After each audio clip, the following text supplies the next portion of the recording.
I'm delighted to be able to introduce Clover. I think, Clover, you're still stuck the other side of the Atlantic where you were when lockdown occurred. So really delighted that technology is going to bring you across the sea to us.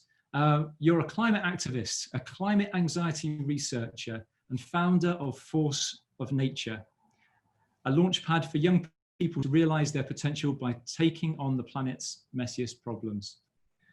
Clover, it's been an absolute delight meeting you, and so I'll hand straight over to you, Clover, to speak to us on your session From Anxiety to Agency, How to Step Up in the Face of the Climate Crisis.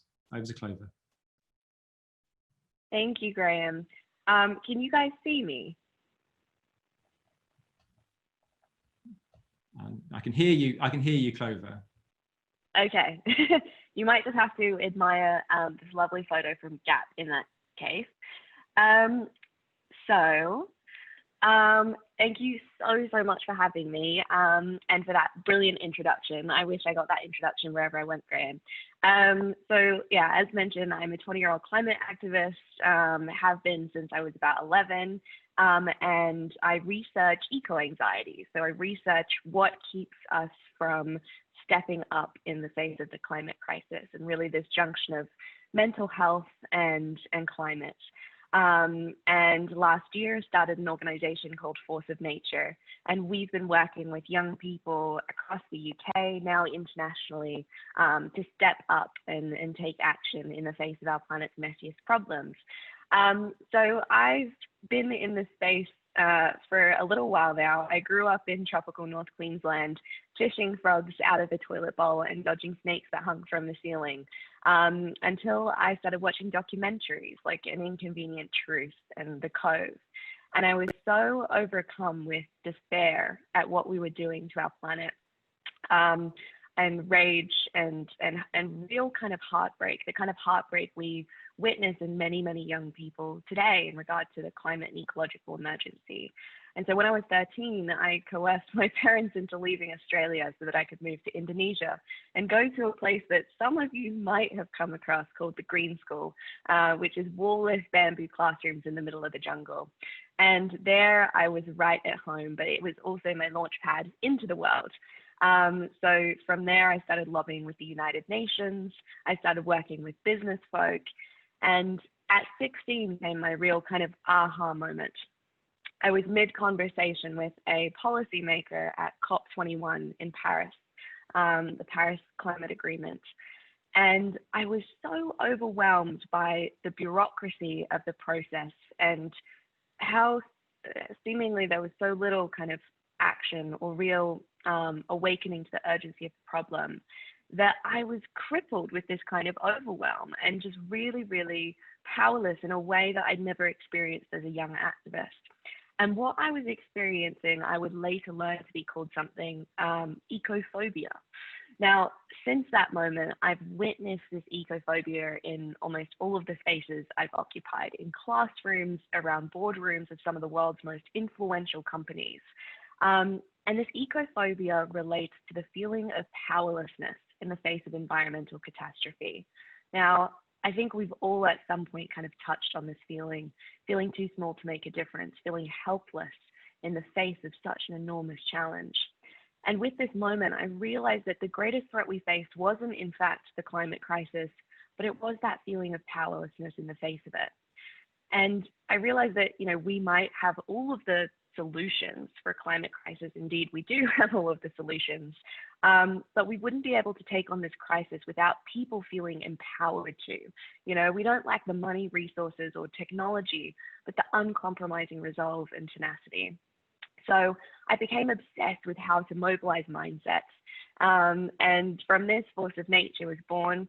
As I mentioned, we've since worked with thousands of young people, and really, we've been researching the barriers that keep us in place, the psychological barriers, the resource barriers, but most interestingly, the kind of stories that we subscribe to about the world and about our role in it that keep us from fulfilling that change-making potential. So today I'm going to share with you 3 of the stories that I hear most often and some of the learnings that have come out of them. So the first is the story that I've heard perhaps most universally. And this is that the system is too broken to create meaningful change. Now, when I hear my 11-year-olds in the classroom saying this, my heart breaks because they're not wrong. The way that the system is currently configured makes it nearly impossible to be responsible. Now, the climate crisis is in fact the symptom of broken systems. Everything from how we get around to the way that we grow our food, to the clothes on our backs. We realize that this is not an isolated issue, right? It's every part of how we live, breathe, and exist in the 21st century. And it's part of the reason why it's so overwhelming. And if you take a more macro view, of course, it has to do with the way that our economic model is designed. This concept of limitless growth with finite resources. Now, it's impossible not to acknowledge the fact that, this very peculiar moment in time with COVID and with the virus is bringing about immense suffering and angst. But the other thing that it is forcing us to do is to press pause on our hyper-consumptive, globalized, and throwaway lives. For young people, lives that are encased in comparison culture. This is why I'm so admiring of the work that Global Action Plan is doing to support young people in really cultivating those intrinsic values so that they're not affected by the current and constant push of advertisers to kind of tap into those more extrinsic values around comparison and contrast with their peers. But really, this speaks to a wider problem of what we've come to value in society. And if we think about our relationship with nature, we've really learned to value, the tree not for the ecosystem services, but the table that we eat our dinner on, right? So back to this belief that the system is too broken to create meaningful change. The way it is currently, yes, it is. And that is exactly why we must redesign it. When I speak to young people, they recognize that this is not a small problem, and they recognize that it's not going to be solved with token gestures, right? Coffee cup activism, as I often refer to it. It's not going to be solved with turning off the lights when we leave a room, or making a monthly donation, or buying that reusable coffee cup. What we demand is systems transformation. To do so, we must reimagine our systems and notions of power. So the second belief and the second story that I hear all too often. Now, this is both in the classroom with 11-year-olds, but I've also heard it working within some of the world's largest multinationals, which often surprises people. I've heard this belief around the table at P&G with their C-suite. I've heard it working with these massive, massive companies that touch on billions of lives every day. And that belief is, I'm too small to make a difference. It's normal to feel overwhelmed. Now, a lot of youth strikers, when they take to the streets, banner blazing, often in the wake of protest comes powerlessness, because we point to people in positions of power. We see them not taking action with the urgency required, and we feel completely overwhelmed. That's the feeling that I experienced my first time engaging with the political process at COP21. And yet, when we point the finger, we're projecting that power outside of ourselves. And this is why our perceptions of power must change, not as something that is hierarchical, not as something from the top down, but as a thing that emanates from within each and every one of us. To quote the very famous Albert Einstein, we won't solve the problem with the same thinking that created it. So the very building blocks of our solutions need to be embedded in a different way of how we see influence and power in our society. Now, at Force of Nature, how we help young people discover that innate power is with a method that we've used thousands and thousands of students that we know to work, and which I'm excited to share with you today, which is, if you can imagine in your mind a bit of a Venn diagram. In one circle, we have a problem. In the other circle, we have passion. And at the junction comes power. Now, when I talk about problem, lots of young people today feel overwhelmed because we spread ourselves thin across lots of different causes, right? And this can often manifest by way of hashtag activism. So you care about all of the things, but any change maker in history would tell you that to have impact, you must have focus. You must identify that single audacious problem that you want to take on.